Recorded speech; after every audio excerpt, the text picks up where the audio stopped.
Bridgit, we didn't talk about who was starting. Are you starting? I think Bridget's starting. Yeah, I'll start. Face. She is ripping, roaring to go. Yes. Good morning and welcome to God's Insights for the Soul. I am Bridget and my lovely co-creator, Lori G, and I created this space for individuals to show up in their true authenticity. It's a space to ask a question. You can provide a situation that maybe you would like some insight on, or we can draw an angel card. And the space is really available for those who simply want to be seen, have something within them that they're working through. Lori and I talk to God all the time. We know that love pours through us from Him. And that is why we created this space to share in that in community, because the beautiful thing about doing it in a group setting like this is nothing is wasted.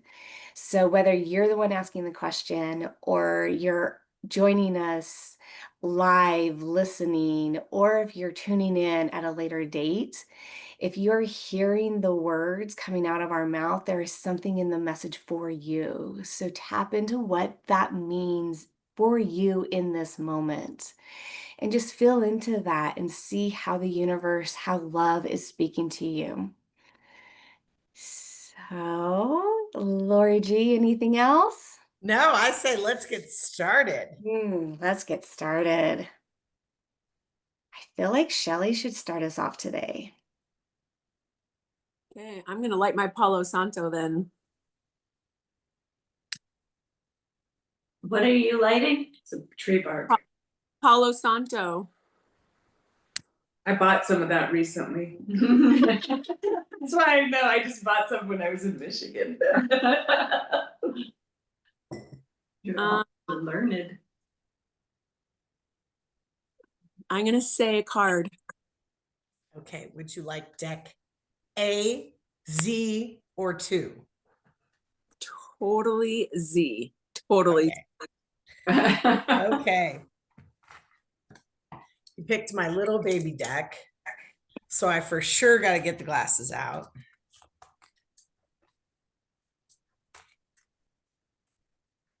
All right. Here is what your card looks like. Focus on what? Focus on your priorities.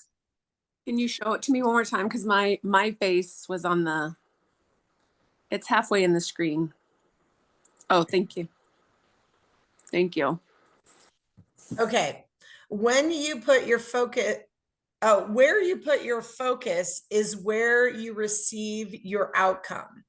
Your priorities are calling to you, which may produce a feeling of anxiety unless you're giving them the time and the attention that they and you deserve. Even a small amount of time devoted to your priorities will help you feel better and more confident.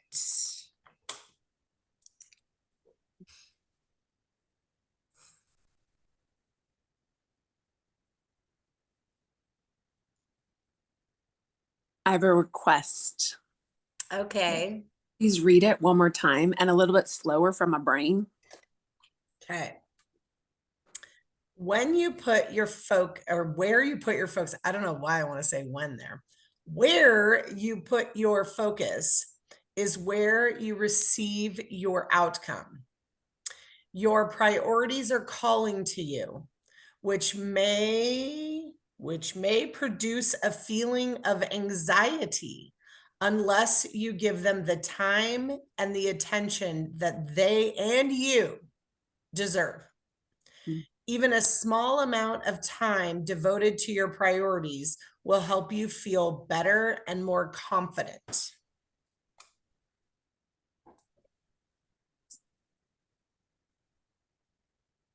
Bridget, are you ready? Yeah. Okay. The first thing that popped up was in the picture, there's a light being held, like a lamp being held. And that was the first thing that popped up was, oh, this is your light that shows you your way. And but the head sometimes gets it in our way. I kept getting like when we're trying to figure out our next step or figure out how to do this, what my priority is. I'm figuring it out here cognitively.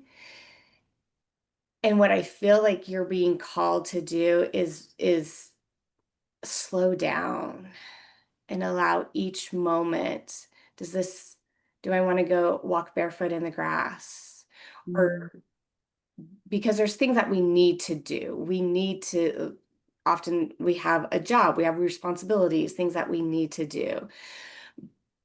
But that slow down and take in and rest and allow it, you don't have to figure out all of the next step in your head. Slow down, rest, allow the answers to come to you organically. And that's hard to do when we're in a position where we're trying to figure it out. So that invitation, and the other thing that kept coming up was the difference between anxiety and any other emotion, because anxiety is just an emotion. It's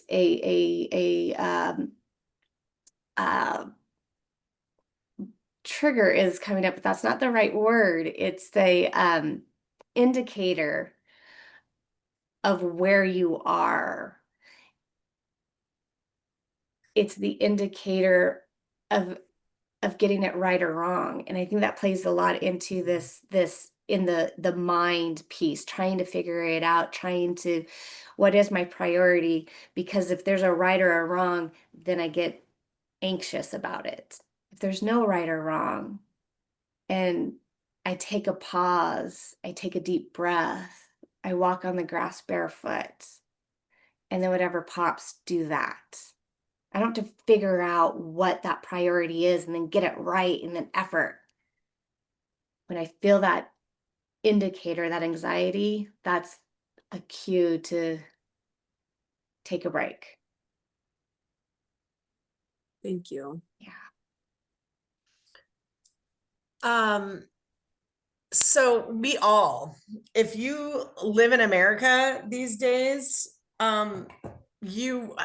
we are all infected with shiny object syndrome to some degree. There are so many things pulling for our attention, right? Just in the normal functioning of, did somebody send me an email or did they send me a text message? Did they send me a messenger or a WhatsApp, right? If you have even a couple ways to communicate, there's shiny syndrome or shiny object syndrome. So it's not like, oh, I shouldn't have shiny object syndrome. It's part of our culture today. And when we just call a spade, now we can go, what do I want to do with the spade, right? And I've been digging really deep into how our saboteurs or our patterns or our programs affect us, even in the quiet. You guys, it's so nuts. The even 2 months ago, me would have said, yes, when we're triggered, when we have that reaction, like Bridgit was talking about, that indicator, when it is that negative emotion, right? Those are what I used to think, those are the saboteurs and those are the things we need to process through. But as I have gone deeper and deeper and deeper, I've been realizing that even in the quiet, I can be distracted by a saboteur that is doing exactly what Bridgit said. Like, Lori, don't you want to get it right? Don't you want to like be a good spiritual path walker and make sure you get it right? And I'm like, holy shit. Even the quiet anxiety, right? We think of anxiety as like panic, like anxious, like, but guys, the deeper we go inside of us, the more subtle those things become. And the quieter we have to get and the stiller we have to get to even recognize them. And so what's being called out is exactly like, I'm going to kind of say, yeah, all the things that Bridget said. I'm just going to say it in a little bit different verbiage from the perspective of like how often that anxiety is simply just a not prioritizing. Right? If we're going, if we're waffling, should I do this or should I do that? I could do this, I could do that. Well, there's this, what could come of that? What could come of that? Even that is not having a priority, right? Us deciding what our priorities are and then lining up how we feel to the priority instead of letting how we feel dictate the priority, right? And can we scale down what's important to us so that those priorities highlight themselves, so that then as we're feeling into, when I look at that, how do I feel? Right? Instead of how do I feel to reveal to me what's important and how do I feel when I look at it? Yeah, so it's a little bit of a different, it's a deeper next level, right? Because guys, it looks like it's on the other side of the pendulum, but really it's just next level. Yeah. Yeah. Thank you for bringing that to our attention, because I don't think I really saw how clearly that saboteur works even in the quiet until this very moment. So thank you, oh wise one, for bringing that out for all of us. Welcome. Bridget, who's next? Oh, Lori. How do I become the person that says whatever I want to say without questioning it? There. So would you like us to tap in or pull a card? Tap in. Okay.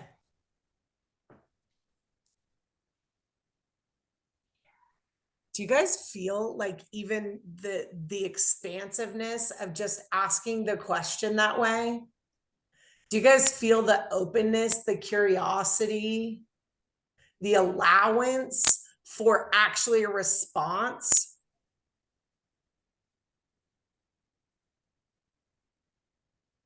It felt good to say it. Yeah. Bridget, if you're ready. Yeah, a lot of role versus identity has been pinging up for me. We put on all of these different roles, right? But the roles don't really matter when it becomes to your identity, who you be in the depths of your soul. The wife, mother, coach, entrepreneur, none of that changes the identity. And when you were talking about sitting around the campfire, and on the first night, you were just starting to get to know people, and on the second night, you shared more about you, the identity, your identity wants that intimacy with you, not putting on a hat, a role that you have to play, but being that intimate with yourself, no matter what role you put on.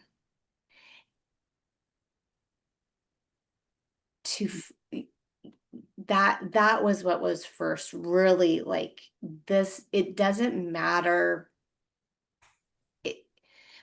Nobody is looking at your role when you're talking from the depths of your soul.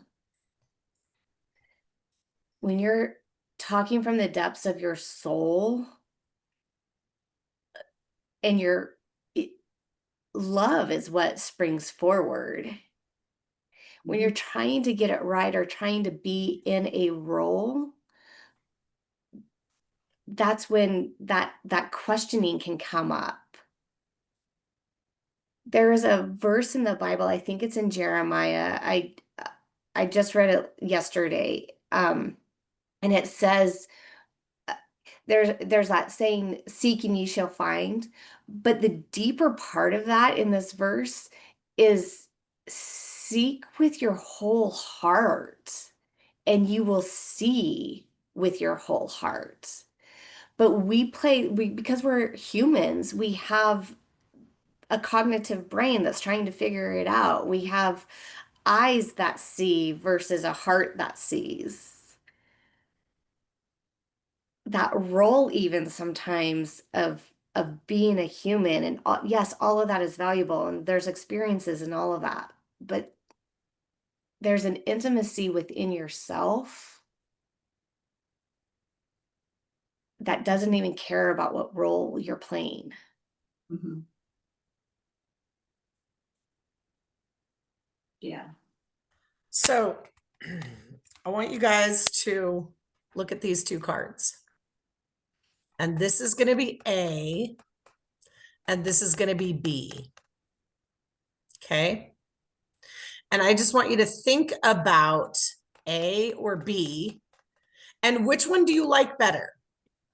Just which one do you like better? Do you like the way A looks? Do you like that it's bigger? Do you like the way B looks? Do you like that it's smaller? Like, just choose one. And on the count of 3, I want you to put it in the chat. Can you put them closer together so we can see them? Thank you. And Angie just put, like, you guys, because you guys are on the same computer, Lori and Angie. So just Angie. I'll put mine first and then hers second. Okay. So go ahead. 1, 2, 3, put it in the chat. Which one is which again? A, B.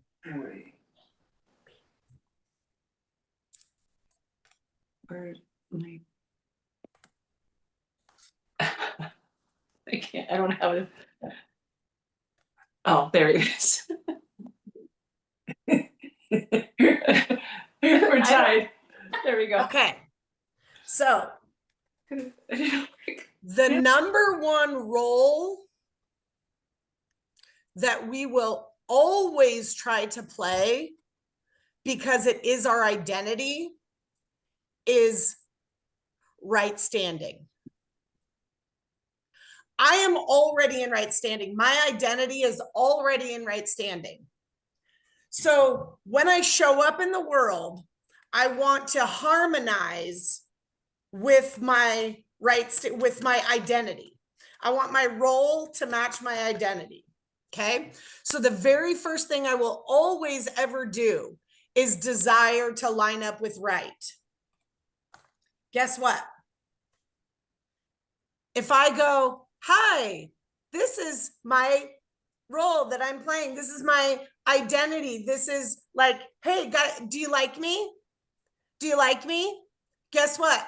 Bridget and Shelly don't like me. But if I go, oh, guys, this is how I'm going to show up. Guys, this is how I'm going to show up. Hi, do you like me? Now, Angie and Lori don't like me. Are you guys catching this?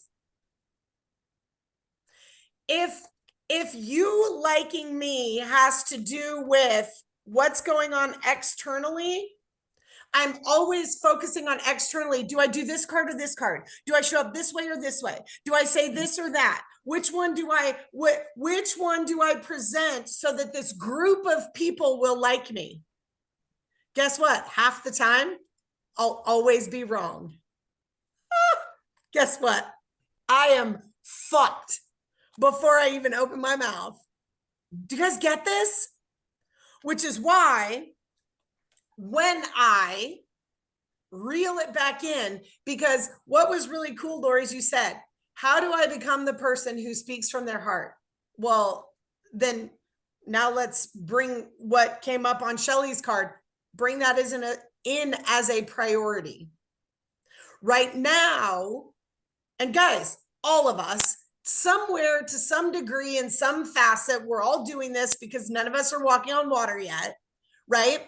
So somewhere we are trying, our priority is being received instead of knowing that I already am. And then letting everyone else make the decision for themselves, which card they like or don't like or whatever, because it has nothing to do with me. So how do I become that person? You set your priority in aligning with what's inside of you instead of trying to align with anything outside of you.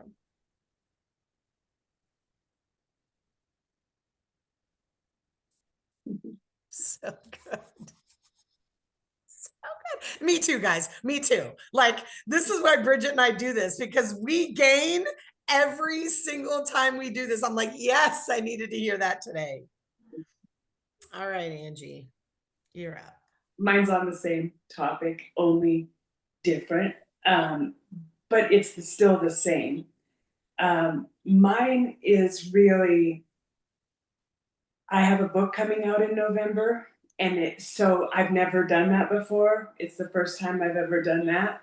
And so it's putting my work out for judgment, right? So, or for, it's really for help, but it also opens itself up to judgment, right? So the reason I wrote it was because I wanted to have, and it is about this type of stuff, of understanding your role and your identity and the scripts that we've been handed in our lives. And, you know, the societal scripts, it's hard to break the societal scripts of, because we've been taught to be good or to be the smart one or be the one that raises our hand and things like this. So as I think about what I'm struggling with the last couple weeks, or just as it's ramping up to come out, the anxieties that I have around it, I didn't expect, number one.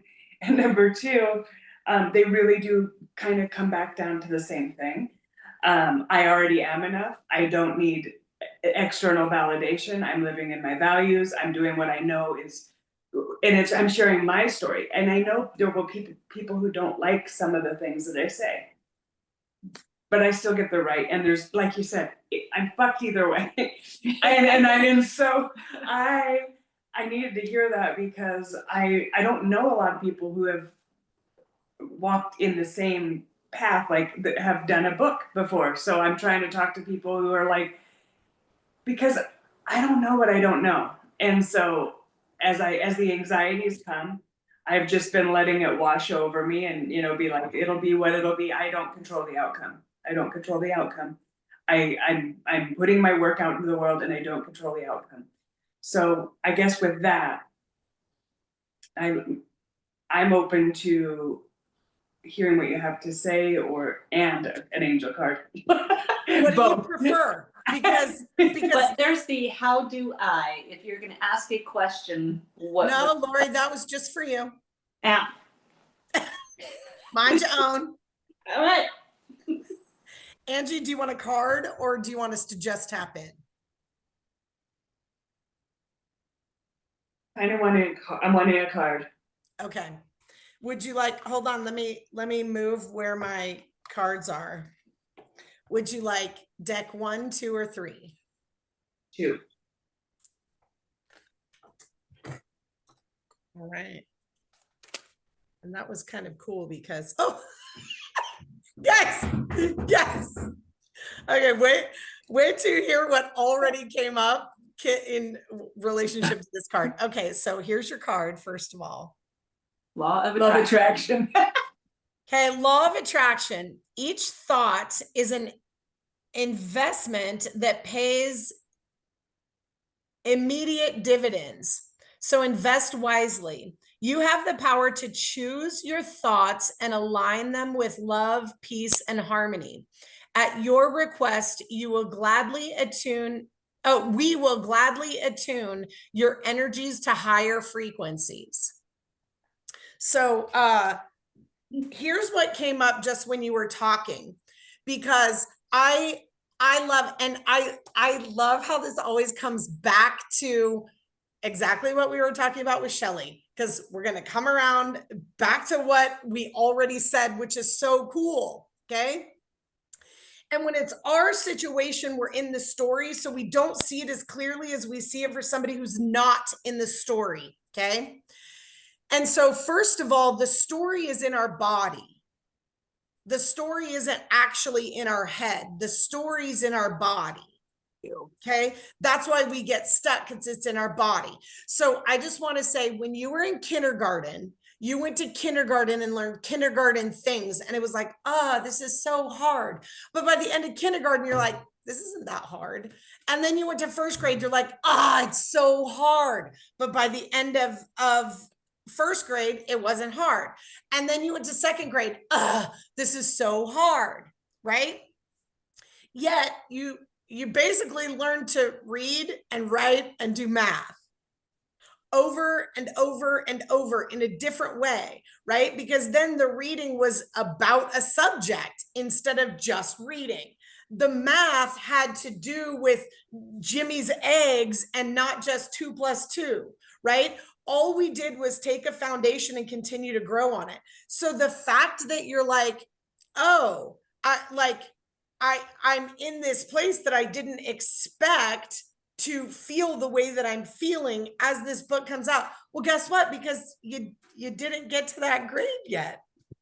Of course, like you've grown, therefore the deeper what is inside of us is now revealing itself. Yes. Right? And so now coming back to two things that you said. I know my identity. The book is about this. I know that I don't need external validation. I know that I'm okay. And I don't know what I don't know.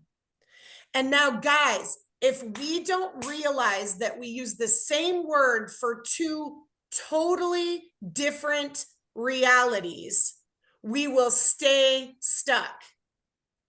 Because cognitive knowing is not embodiment knowing. But we say things like, I know this, I know this, I know this. And this is where, let me just say,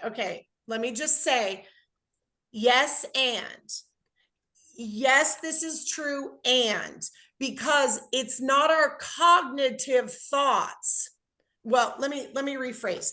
For you guys on this call, it is no longer your cognitive thoughts that create the frequency.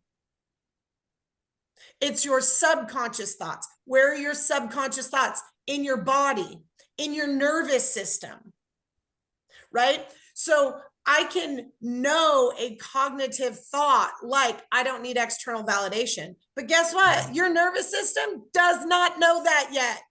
It does not know that, because guess what? If your nervous system knew it, that's the frequency, and then there would be no anxiety. Yes. So it's actually recognizing the opposite, right? Because as we evolve through consciousness, it's the external to the internal first, then it's the internal to the external, right? So I don't know something that, and again, let's go back to what we were saying before. I don't know something that then creates the feeling. The feeling is the indicator of actually how I'm functioning and what I actually do know or not know. Right? So the fact that I'm anxious is the indicator my body is not up to speed with my head. I might say that I know I don't need external validation, but that can't be true. Otherwise, anxiety couldn't exist. That's the real law. That's the real law, you guys.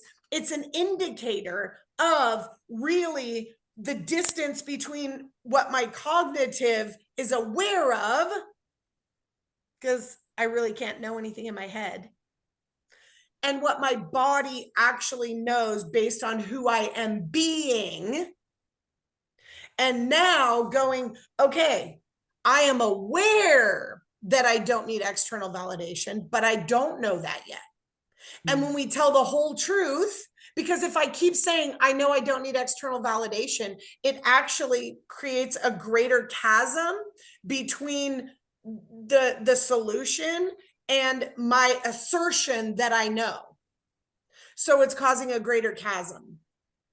So when I allow myself to go, oh shit, I'm aware that the truth is I don't need external validation, but right now my body thinks I do. My body needs it, right? So then it produces that fear of judgment, right? Because I actually don't know. And I am seeking external validation, because if I really wasn't seeking external validation, I wouldn't care that I was going to be judged, because hold please, I wouldn't care which card somebody else liked. Yeah, I'd be like, guys, here's my cards, take it or leave it. And there'd be no anxiety revealing what's in the subconscious mind, in our bodies, in our nervous system. Yeah. So the tool that I want to offer you is two things. Tell the whole truth. I am aware that I don't need or want, in the fullness of me, external validation. My body doesn't know that yet. Right now, I do want the validation. So I'm going to go get it from somebody who's going to give it to me, allow it to go into my nervous system so that this affects me less. And man, am I looking forward. This is the second one. That's the first part. Tell the whole truth. Cognitive and body, right? And now here's the second tool. I love this. I got this from Byron Katie. She does the work, and that's her work is called The Work. And she says, I'm so looking forward to being judged. I can't wait to be judged. It's going to be so, now I'm adding some things to it. I think for her, she just says, I'm looking forward to, or I'm willing. I can't even remember now. But she sets the tone to actually allow the body to receive that frequency of the judgment. So now our body acclimates to being judged. And then when it actually happens, it's not like a shock to our nervous system, because we've been expecting it. We've been inviting it in. I can't wait to get judged. I can't wait to get triggered by being judged. I can't wait for 100 people to look me in the face and tell me no. I can't wait for somebody to put on social media, you're an idiot. I can't believe you're toting this agenda, right? I mean, that's lots of stuff going on in social media right now with the agenda, right? And so I can't wait for somebody to go, I hate your fucking agenda. Like, I'm so looking forward to that. And now it's acclimating your nervous system. Yes. And then when it shows up, you're like, oh, no problem. Yeah, I love that. That's good. Yeah. Okay, sorry, that was really long-winded. Go, Bridgit. I love it. I love it. Yeah, vulnerability and authenticity are the two things that really pinged for me in what you were sharing. And that authenticity piece is that you're already in right standing. So you're already there. But I was also getting like, really fill your cup. I love that you said that you are seeking out other people who have written a book. You're seeking out all of that. And as Lori then was talking about the validation, like, no, I know I don't need validation. We're not meant to do life alone. So yes, seek that out. Seek out people to fill your cup, to say, you don't have to stand on a mountaintop all by yourself when you are doing something that is vulnerable. You can surround yourself with others, encouraging you, yelling from the treetops, saying, we got you, we are surrounding you, and to fill your cup with that as you go through this, what can be scary, right? Because it doesn't have to be scary alone. It can be scary in a group. Yeah, that's why I need my people there as I launch it here and in Southeast Idaho. And that's what I'm really focusing on, is just surrounding myself with my circle. Yeah. My courage circle. And Yeah. and I want to tap into something Bridgit said and come back around with this really, really cool. Because guys, sometimes our closest, most well-being friends blow smoke up our ass and make shit worse. Okay. So here's your book. Okay. The card is your book. Cards are your book. These are the people who are going to love it. And these people are going to think it's shit. Do not surround yourself with people who tell you that your book is good. Do not surround yourself with people who tell you your book is a bestseller. Do not surround yourself with people who tell you that you're a good author because look at the good book that you wrote. Do not do that. Guess why? Because these bitches are still going to throw you for a loop because you're going to be so focused on your book. Here's who I want you to surround yourself with. Girl, you got a message. Girl, I am so proud of you for how hard you work to get that book out there. Girl, you are in right standing. You are powerful. You are capable. You are love. You can withstand anything. You can get judged and it's going to roll off your shoulders eventually. You are the one that holds the right standing, not your fucking book, because anybody could have written a book.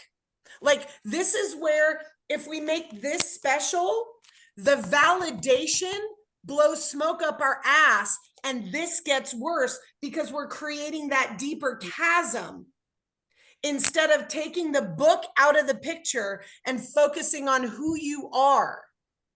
At the core of your identity, you're capable, you're love, you're powerful. Girl, you wrote a book. You wrote a book. That's amazing. Do you hear the difference? That's true validation. Telling you you wrote a good book is not validation. It's smoke and mirrors. Yeah. That's what I needed right there. What I need to hear. And that is a validation, but it's soulful. It's speaking to my soul instead of what I want to hear out here. Right up here. Yeah. Yeah. Yeah. I love it. Thank you. Yeah, girl. So good. Thank you. Love it. All right, you guys. Bridgit, any final words that you would like to share? Yeah, I just, that was deep today. Like soul work, right? That was deep. So if this is fun for you, if you would like to join Lori and I, there is a link in our comment section. Say, hey, I would love to receive some of this. If you want to come on and ask a question or gain some insight, have a cool conversation and go deep, that's what Lori and I are here for. So thank you so much for joining us. Thank you. Guys, I don't I'll think get I it from Lori because I didn't. It's on her push iPad. record. So yeah. Guess what? I didn't push record. I thought I hit something at the beginning. Did it not record? It said, okay, I hit. Oh, you know what? You know what? I hit Guess okay. what? Guess what? I have to always take off